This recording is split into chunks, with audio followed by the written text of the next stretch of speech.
Medo. Você tem medo de quê? Costumo definir medo como aquilo que sentimos diante de algo em relação ao qual somos frágeis, vulneráveis e que pode nos oferecer algum perigo. Por isso, algumas pessoas sentem medo de escuro, de viajar de avião, de dirigir, de altura, entre tantos outros medos. Essa sensação de vulnerabilidade e perigo, em alguns casos, é benéfica. Imagine se não tivéssemos medo de algumas coisas, como andar em um carro em alta velocidade. Possivelmente, os acidentes automobilísticos seriam ainda mais constantes. Mas, da mesma forma que o medo limita nossa ação nos protegendo do perigo, em medidas inadequadas, ele pode limitar nossa qualidade de vida. Ter medo de dirigir em alta velocidade nos mantém dirigindo na velocidade permitida pelas leis de trânsito e evita acidentes e multas. Contudo, ter medo de dirigir, independente da velocidade, pode gerar diversos transtornos no dia a dia, pois ao depender de outras pessoas para deslocar-se, a pessoa que tem medo de dirigir torna-se limitada para realizar várias atividades, como sair para fazer compras ou ir a um encontro social quando quiser. Nossos medos. Alguns estudiosos afirmam que os medos infantis podem ser divididos em 3 categorias: os que estão presentes desde o nascimento, os que aparecem ao longo do crescimento e os que surgem devido a eventos traumáticos ou induzidos pelo meio. Na primeira categoria, encontram-se ruídos repentinos, flashes luminosos, movimentos súbitos e perda do apoio.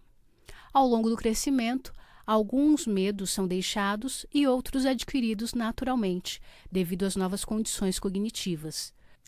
No entanto, alguns medos surgem devido a experiências desagradáveis que marcam profundamente a vida das pessoas. Problemas de autoconceito e autoestima, desenvolvidos muitas vezes na infância, estão muito relacionados aos medos dos adultos. Desde quando o ser humano convive com esse sentimento chamado medo? Gênesis 3, verso 10. Desde que o pecado entrou em nosso planeta. Enquanto o ser humano se relacionava bem com Deus, ele ainda não havia experimentado sentir medo. Contudo, quando optou por desobedecer a Deus, homem e mulher reconheceram sua fragilidade e vulnerabilidade diante do Senhor do Universo. Desde então, aproximar-se de Deus não era mais algo tão agradável ao ser humano, mas perigoso. Leia Êxodo 20, versos 18 a 21.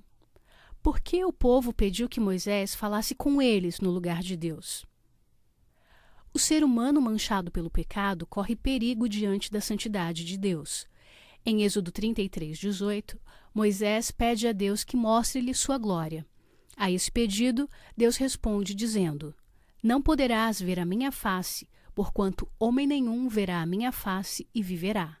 Êxodo 33, 20.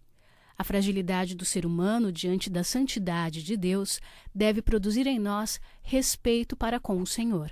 Precisamos reconhecer que é perigoso estar diante de Deus. Mas, se é perigoso estar diante de Deus, como podemos nos relacionar com Ele? Leia Mateus 14, 27, 17, verso 7 e 28, verso 10. Que expressão Jesus utilizou em várias situações para com os discípulos? Não temais. Em Mateus 17, de 1 a 8, lemos a história da transfiguração de Jesus. No verso 5, Deus, através de uma nuvem luminosa, reafirma a divindade de Cristo, dizendo: Este é o meu Filho amado, em quem me comprazo, a ele ouvi. Ouvindo a voz de Deus, os discípulos foram tomados por grande medo. Então Jesus se dirige a eles dizendo: Não temais. Por diversas vezes, Cristo usou a expressão não temais. É somente através de Cristo que podemos ir a Deus sem temor. É em seu nome que podemos nos dirigir a Deus em oração. É pelos seus méritos que podemos pedir perdão por nossos pecados. Somente Cristo é capaz de restaurar o relacionamento entre Deus e o homem, livre do medo adquirido no Éden. Mas, sobre os outros tipos de medo que não se referem a Deus, o que a Bíblia nos ensina? Josué 1, verso 9, Mateus 8, verso 26 e Mateus 10, verso 28. Não te mandei eu? Esforça-te e tem bom ânimo. Não temas nem te espantes, porque o Senhor teu Deus é contigo, por onde quer que andares. E ele disse-lhes: Por que temeis, homens de pouca fé? Então, levantando-se, repreendeu os ventos e o mar, e seguiu-se uma grande bonança. E não temais os que matam o corpo e não podem matar a alma. Temei antes aquele que pode fazer perecer no inferno a alma e o corpo. A Bíblia nos ensina que temos um Deus poderoso a quem devemos temer. Confiando em Deus, não precisamos temer desafios, nem perigo de natureza alguma. Ele nos capacita a enfrentar os desafios segundo sua vontade e nos livra de todo o mal e perigo, de acordo com o seu santo querer. Que maravilha é servir a um Deus que diz: não temais. Vivendo a seu lado, não há o que temer. Leia o Salmo 91 e medite no cuidado de Deus para conosco. Para refletir. Em sua consciente culpabilidade, sentindo-se ainda sob o desagrado divino, não podiam suportar a luz celestial, a qual, se houvessem eles sido obedientes a Deus, tê-los-ia enchido de alegria. O medo acompanha a culpa.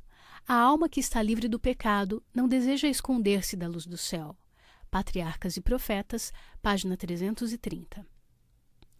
Sermos revestidos de humildade não significa devermos ser de intelecto medíocre, aspirações deficientes e covardes em nossa vida, esquivando-nos de cargos com medo de não sermos bem-sucedidos. A verdadeira humildade cumpre o propósito de Deus, confiante no seu poder. Parábolas de Jesus, página 363.